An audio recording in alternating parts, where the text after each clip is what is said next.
Hello student, हम लोग इस इनकम टैक्स सीरीज़ में पहले 2 वीडियो बना चुके हैं। आज हम लोग टैक्स लायबिलिटी के बारे में बात करेंगे। तो देखिए, पिछले वीडियो में हमने पढ़ा कि रेजिडेंस क्या होता है, क्योंकि रेजिडेंशियल बेस पे ही ये डिसाइड होता है कि आप किस इनकम पर इंडियन गवर्नमेंट को टैक्स देंगे, किन इनकम पर इंडियन गवर्नमेंट को टैक्स नहीं देंगे। तो डियर स्टूडेंट, आज हम लोग बात करेंगे टैक्स लायबिलिटी। टैक्स लायबिलिटी का मतलब होता है कि अब आपका रेजिडेंशियल स्टेटस क्लियर हो गया कि आप भारत में ऑर्डिनरी रेजिडेंस हैं, नॉट ऑर्डिनरी रेजिडेंस हैं या नॉन रेजिडेंस हैं। अब आपको ये पता करना होगा कि क्योंकि कोई भी इंडिविजुअल ज़रूरी नहीं है कि वो केवल इंडिया में ही कमाए, वो इंडिया में भी कमाता है और इंडिया के बाहर भी कमाता है। तो किस इनकम पर वो इंडियन गवर्नमेंट को टैक्स देगा, किस इनकम पर इंडियन गवर्नमेंट को टैक्स नहीं देगा, वो इस चार्ट के थ्रू हम लोग जानेंगे। तो प्यारे बच्चों, आइए स्टार्ट करते हैं वीडियो। तो देखिए, कोई भी इनकम, अगर इनकम रिसीव्ड इन इंडिया है, भारत में प्राप्त, अगर कोई भी इनकम आपने रिसीव्ड इन इंडिया है, भारत में प्राप्त है, तो आप चाहे तो ऑर्डिनरी रेजिडेंस हो, चाहे आप असाधारण निवासी हो, चाहे आप अनिवासी हो, तीनों केसेस में आपको इंडियन गवर्नमेंट को टैक्स देना होगा। इसी तरह प्यारे स्टूडेंट्स, अगर आपने भारत में कोई इनकम अर्न की है तो भी आप तीनों कैटेगरी में टैक्स देंगे।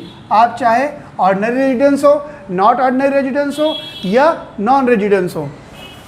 अब हम बात करते हैं income deemed to be earn and received in India.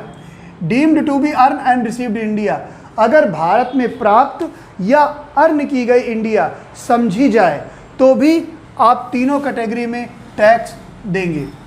उसके बाद अगर कोई ऐसी विदेशी व्यापार से आए, फॉरेन बिजनेस इनकम है जिसकी कंट्रोलिंग इंडिया से है, अगर कंट्रोलिंग इंडिया से हो रही है तो आप ऑर्डिनरी रेजिडेंस होंगे तब टैक्स देंगे, नॉट ऑर्डिनरी रेजिडेंस हैं तब भी टैक्स देंगे, लेकिन अगर आप नॉन रेजिडेंस हैं तो आप टैक्स नहीं देंगे। इसी तरह कोई फॉरेन बिजनेस इनकम है और फॉरेन में ही प्राप्त किया है, यानी विदेश में अर्जित, विदेश में प्राप्त, अगर कोई फॉरेन इनकम है और आप रेजिडेंस हैं तो आप टैक्स देंगे, यहाँ और यहाँ टैक्स नहीं देंगे। मीन्स क्या हुआ कि अगर कोई भी इंडिविजुअल इंडिया में ऑर्डिनरी रेजिडेंस है, साधारण निवासी है, तो वो पूरे विश्व में, पूरी दुनिया में कहीं भी इनकम अर्न करेगा तो उसे टैक्स देना होगा। अब बात करते हैं, कुछ इनकम ऐसी है, any earn and received outside India, कोई भी ऐसी आय प्राप्त या कमाई गई जो भारत के बाहर विदेश में है और प्रीवियस ईयर के पहले की है और प्रीवियस ईयर में इंडिया लाई जाती है, तो ऐसी इनकम पर कोई भी टैक्स नहीं देगा। इसी तरह अगर एग्रीकल्चर इनकम इन इंडिया है तो भारत में कृषि आय पूरी तरह से टैक्स फ्री है। आपका रेजिडेंशियल स्टेटस कुछ भी हो, आपको इंडियन गवर्नमेंट को टैक्स नहीं देना है। तो बच्चों, ये हो जाएगा टैक्स फ्री, ये भी हो जाएगा, यहाँ भी टैक्स फ्री और यहाँ भी टैक्स फ्री। इसी तरह अगर आप कोई पार्टनरशिप बिजनेस कर रहे हैं और पार्टनरशिप में आपको प्रॉफिट होता है तो पार्टनरशिप फर्म के नाम से तो आप टैक्स दे चुके होते हैं, लेकिन जब सारे पार्टनर प्रॉफिट को आपस में डिस्ट्रीब्यूट करते हैं, आपस में बांटते हैं, तो उससे जो पार्ट मिलता है वो बच्चों होता है टैक्स फ्री। तो इसमें भी आपको इंडियन गवर्नमेंट को कोई टैक्स नहीं देना होता है। इसी तरह हिंदू अनडिवाइडेड फैमिली, अविभाजित हिंदू परिवार, जब कोई प्रॉफिट अर्न करता है तो उसका हेड आपको टैक्स, इंडियन गवर्नमेंट को टैक्स देता है, लेकिन जब इस इनकम को आपस में सारे हिंदू परिवार की फैमिली के लोग बांटते हैं तो इससे जो प्रॉफिट उन लोगों को पर्सनली होता है वो टैक्स फ्री होता है, तो इसमें भी टैक्स फ्री होता है। उसके बाद हम बात करते हैं डिविडेंड फ्रॉम इंडियन कंपनी। अगर कोई भारतीय कंपनी का लाभांश है तो भारतीय कंपनी के लाभांश कर डिविडेंड क्या होता है, टैक्स फ्री। तो ये आपकी एक टेबल चार्ट है जो आपके टैक्स लेबिलिटी को बताता है कि अगर आप चाहे इंडिया में कमाएं चाहे इंडिया के बाहर कमाएं तो किस इनकम पे आप टैक्स देंगे, किस इनकम पर आप इंडियन गवर्नमेंट को टैक्स नहीं देंगे। बहुत ही आसानी से आप इस टेबल को अच्छे से समझिए।